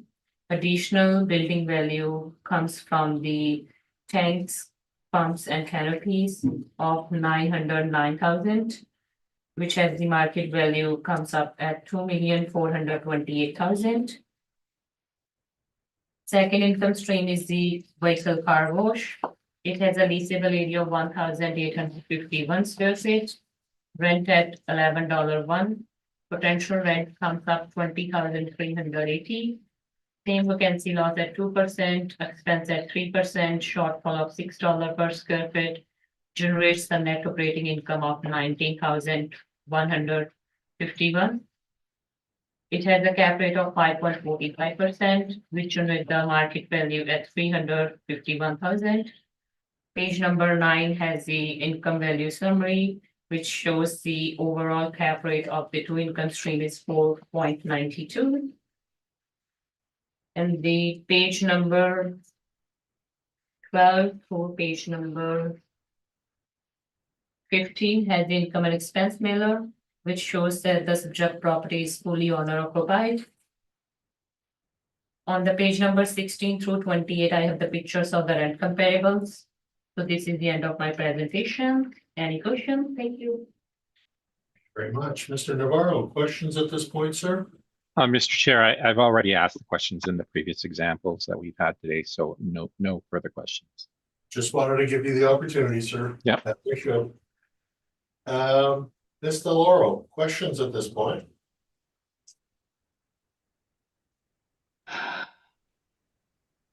I don't have any questions. Thank you. Thank you very much. Ms. Anderson, any questions? I have no questions. Thank you. Thank you, and I believe I have asked my questions, and I believe that it's more of the same. So thank you very much. Those are my questions for now. Mr. Navarro, can we hear your presentation on this particular property, please? Absolutely. I think we can just flip to page 17. The assessor's already described the property, so I don't think I need to go over it. So we have one premise with two income streams, one cap rate. Again, these properties, this would sell as one property. You can't split these income streams up into two. Doesn't make sense. So in terms of the net, the rent, the potential rent, we have 3,636 square feet combined for both the C-store and car wash. We have a rental rate of $25.46 and a potential rent of $92,651. So in terms of the rental rate that we have applied to it, again, the assessor applied a rate of $26.76. We've applied a rent of $25.48. Not a substantial difference. Vacancy of 2%. That gives us an effective market income of $90,798. Expense allowances of $3,160 gives us a net operating income of $87,638. Again, we've gone down to the 6.50% cap rate. That gives us a value of $1,348,277. And to that we add 909,000. And that gives us a value of $2,257,277. Or $2,257,000 rounded.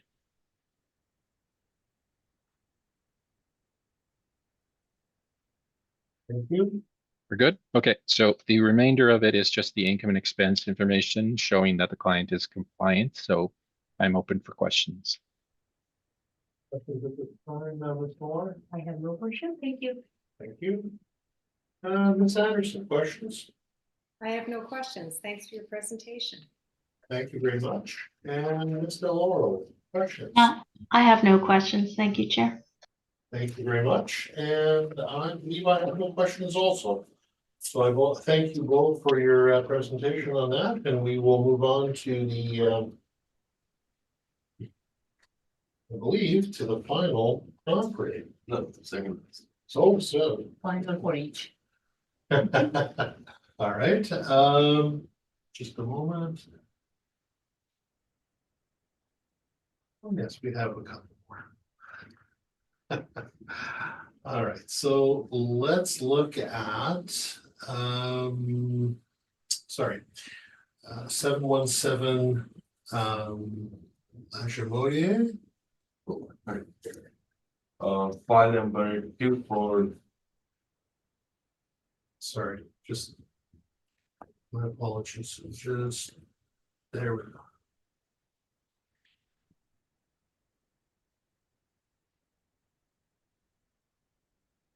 Sorry, go ahead. Thank you. File number 24-2483, roll number 060436444100. Property address 717 Legislature Boulevard. Property owner Red River Cooperative Limited. The 2025 assessed value is based on April 1, 2023 at $4,854,000. Page two and page 3 have some photographs of the subject property. It is at the intersection of Legislature and Cottonwood Road. The property is assessed on an income approach. On page 7, I have page 7 and page 8 consist of the income approach used to assess the property. So it has a small chaos of 3,627 square feet, which is assessed at $42.76. We applied a vacancy loss of 2%, expense of 3%, and shortfall of $6 per square feet. This brings our net operating income at $146,994. We applied an overall cap rate of 4.95%, which brings the capitalized value at $2,969,576. The building has additional building value to it, which includes of pump, tanks, canopies, which is summed at $1,353,000, which brings the estimated value at $4,323,000. Now moving forward to vehicle car wash, we have a 2,675 square feet vehicle car wash, which was assessed at $11.29, bringing a potential rent of $30,201. There's a vacancy loss of 2%. An expense rate of expenses at 3% and a shortfall at $6 per square feet. This brings the net operating income at $28,388. We have an overall cap rate of $5.35, which gives us the capitalized value at $530,617, or rounded upward to $531,000. Now I have the same set of rent comparables for SKP and vehicle car wash. The SKP car comparables have an average rent of $43.55 and a median of $43.99. Vehicle car wash, I have the mean at $18.35 and a median of $21.67. Moving forward to pages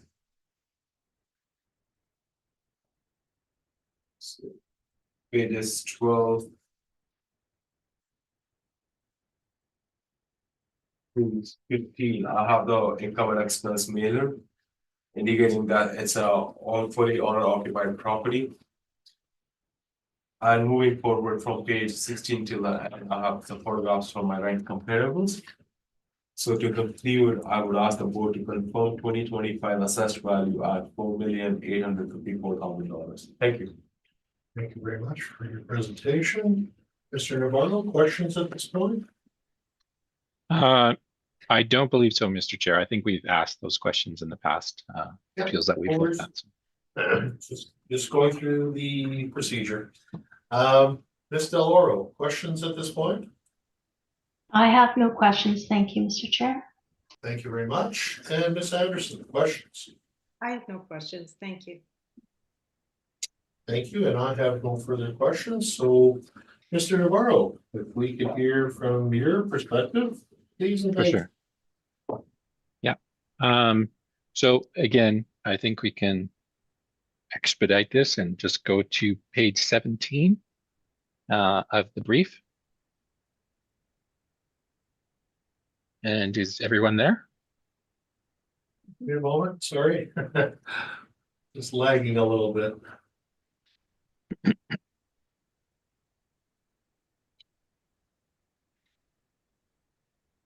Go ahead.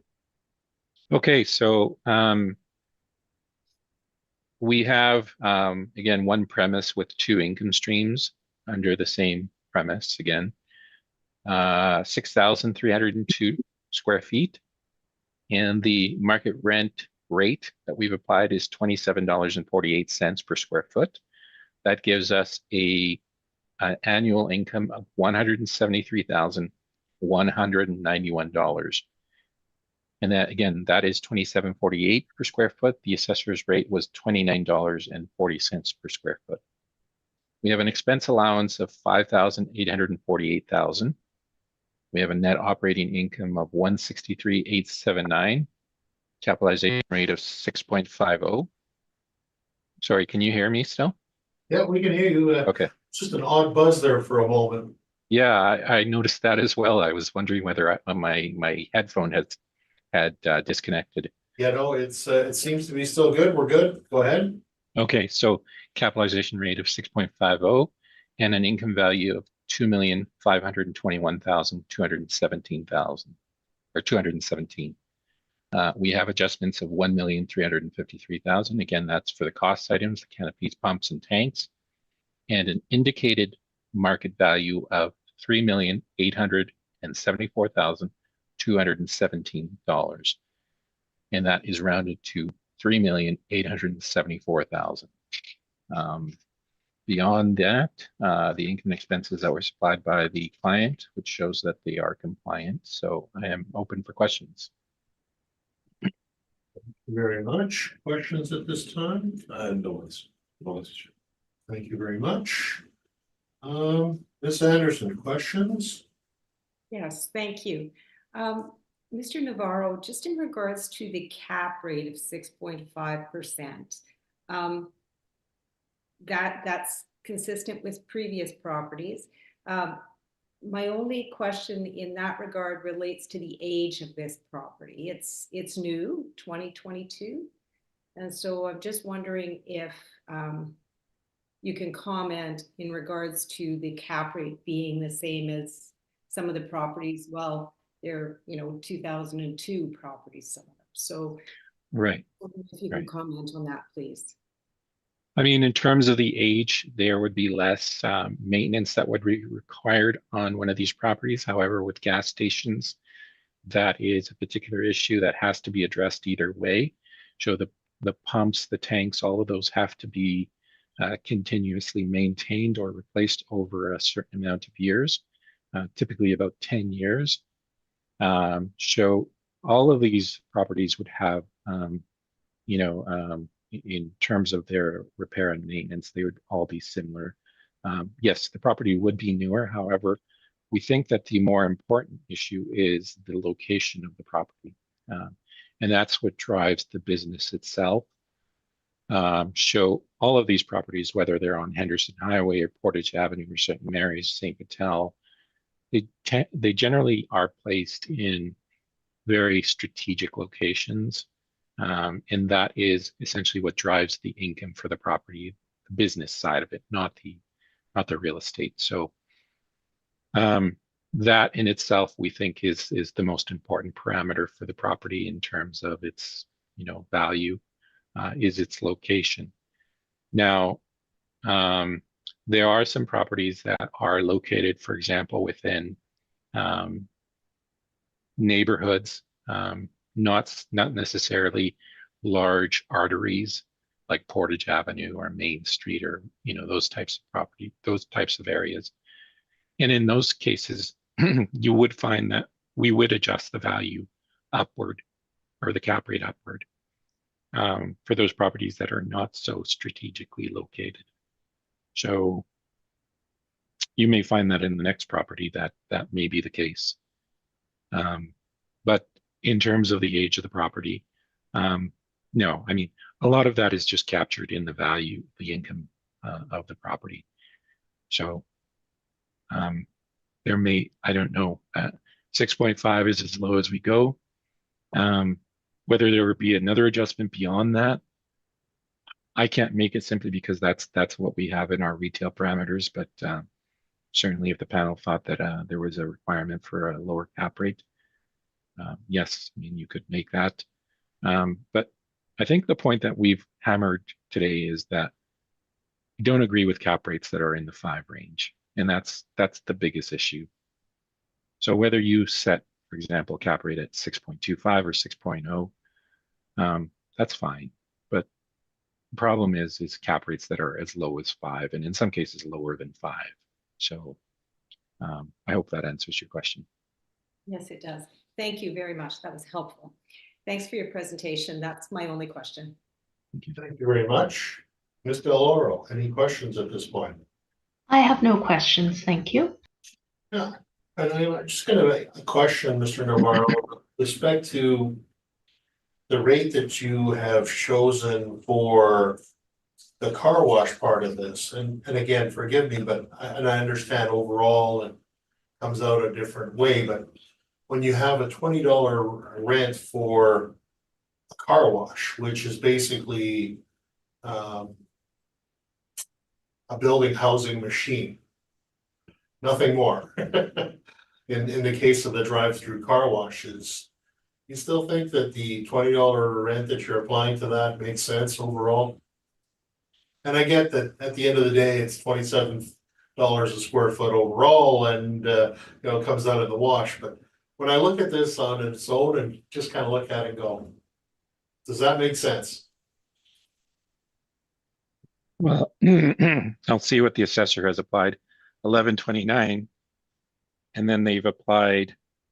Yeah, never mind the cap rate part of it, but the Yeah. from the rent perspective alone. I would have thought, potentially you would have been maybe a bit heavier on the store part of it, the convenience store part of it, and a little Right. less heavy on the car wash part of it. And again, So semantics, I suppose, but I'm just kind of curious to hear your thought. well, okay, so this leads into how we actually value these properties. And so we're not necessarily looking at the rate as the first parameter. So we look at the income, the potential income for the property. So that would be the market rent per annum. So that would be the last column on page 17. And then essentially we work the math backwards. So we're not going from market rent to market rent per annum. We're actually working it backwards. So we're estimating what this type of location with a car wash and a C-store would generate based on the comparisons that we have. And then we allocate a certain amount to the car wash and a certain amount to the C-store. So, I mean, yeah, we could have actually laid it out in a different way where we come out to a similar type of rental rate, heavier on the C-store and lower on the car wash. In the end, it doesn't really matter to us because what we're looking at really is the potential market income for the property, and the parameters that we have for the car wash and the C-store they're arbitrary in a way. Okay. I suspect that was going to be the answer, but I appreciate the commentary on it. Thank you. Mm-hmm. Questions at this point? No. Okay. And I think, It's your chance for asking questions. I'm sorry? It's your chance for asking questions. It's my chance, and I've had it. I think I'm good at this point. Thank you again for your presentation. I think that concludes that property. And we can move on to the final property.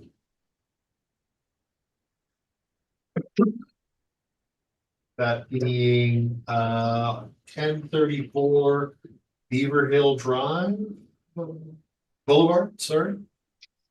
Go ahead, Yep. Ms. So Barr. the file number is 24-3408. Roll number is 060076666800. Address is 1034 Beaver Hill Boulevard. Owner is Ledco Company Limited. 2025 assessed value is based on the reference date of April 1st, 2023 is 1,955,000. It has effective year build is 1988. It has a land area of 27,108 square feet. Gross floor area and the leasable area are the same at 6,948 square feet. Page number 2, 3 has the pictures of the subject property.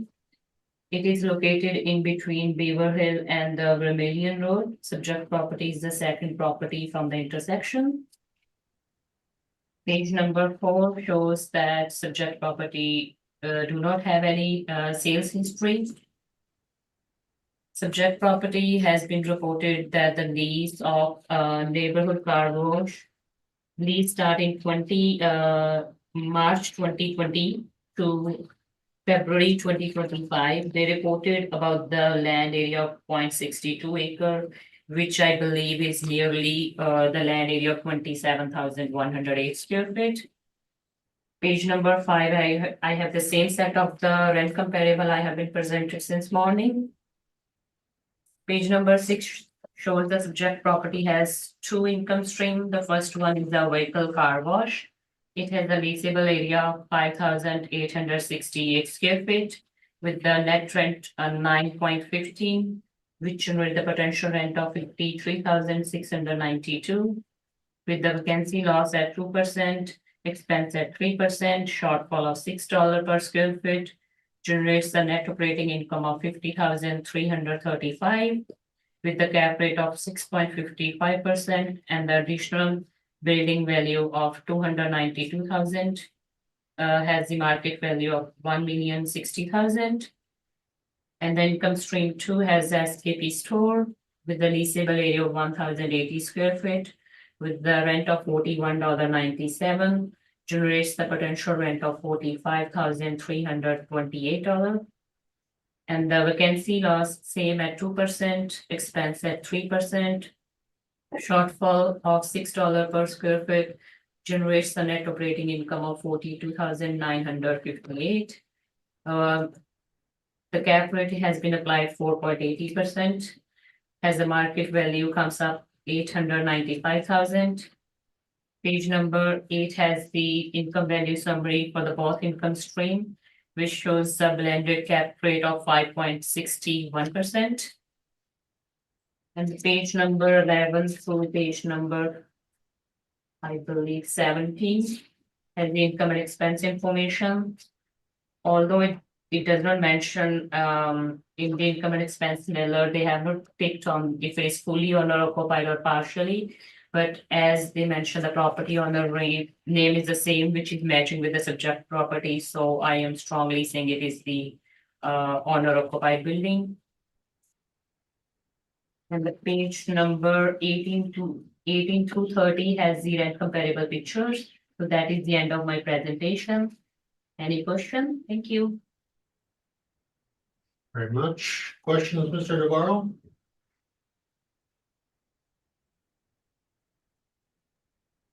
No, I don't believe, actually, no, I did have a question.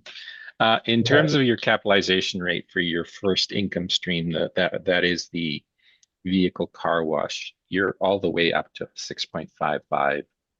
Can you give some explanation as to why this would be so high in comparison to some of the properties that we've looked at previously? Okay, so that cap rate has been generated by the mass appraisal model. So I don't have in detail theory why that cap rate is higher than the other properties I presented in the morning. Okay, that's my question then. Thank you. Thank you very much. Ms. Del Oro, questions? No, I don't have any questions. Thank you, Mr. Chair. Thank you. Ms. Anderson, questions? the question I had was asked. Thank you very much. Thank you, and I believe this is a wand wash, car wash, correct? It is the SO plus car wash and also as a convenience store. Right, but it's self-wash, correct? It's not a drive. I think it is a touchless. I think, so I'm not 100% sure the pictures are not clear. I would, It's a point forward. it's, Point forward, it is. I never inspected the property, so. I can Okay. tell you that it's going on. Point one, okay. It's a car operator. Okay, and I don't believe I have any questions either at that point. Mr. Navarro, please, if we could have your presentation. For sure. So if we can just go to page 15, I think we can just summarize it here. So we have 6,948 square feet. The rent combined for the C-store and the car wash is $13 per square foot, with an annualized market rent of $90,299. Expenses of $3,489 and net operating income of $85,004. Capitalization rate of 6.50.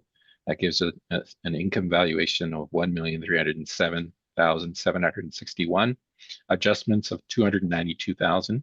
That gives us a total value of $1,599,761. That would be rounded to $1,600,000.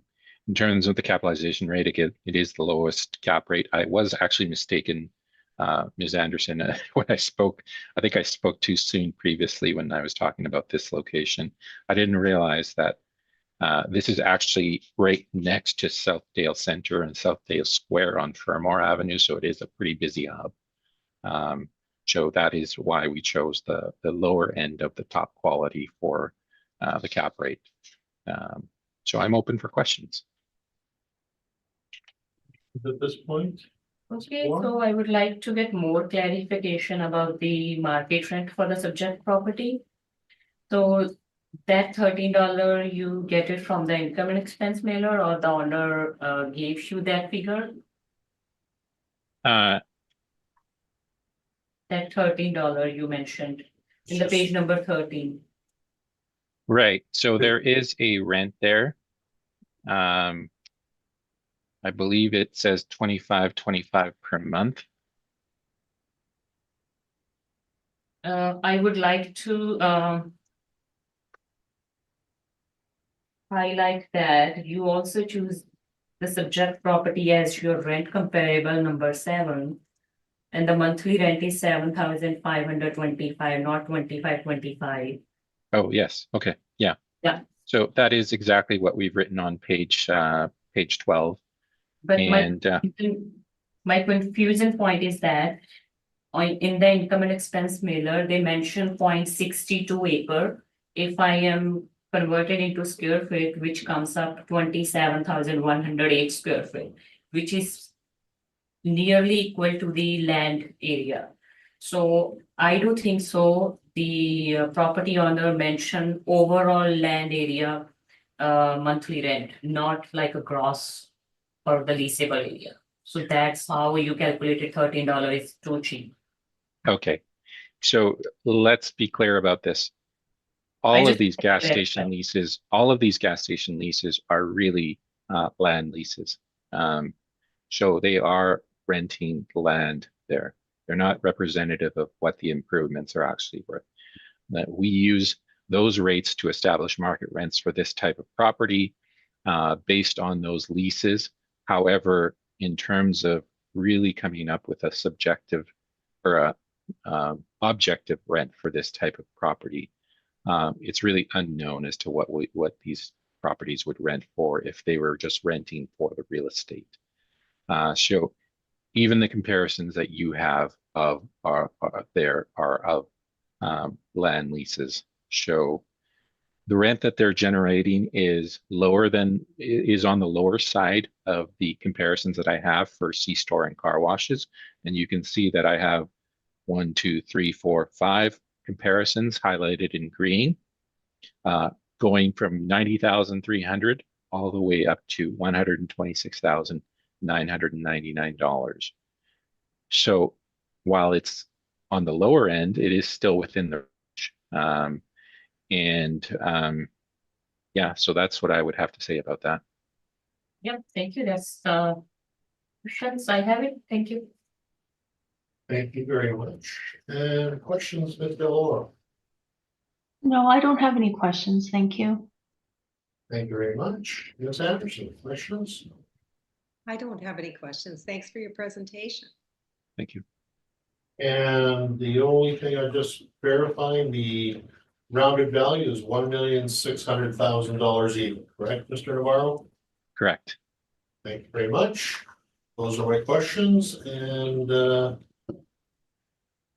I believe this I believe we've heard all the items scheduled, and this hearing is now adjourned, and I thank all three of you for your presentations this morning and your patience along the way. Thank you. Thank you very Thank much. Thank you all. Thank you. Have a good day, everyone. Thank you. Thank you. Thank you. Goodbye. Thank you so much. Thank you. Thank you.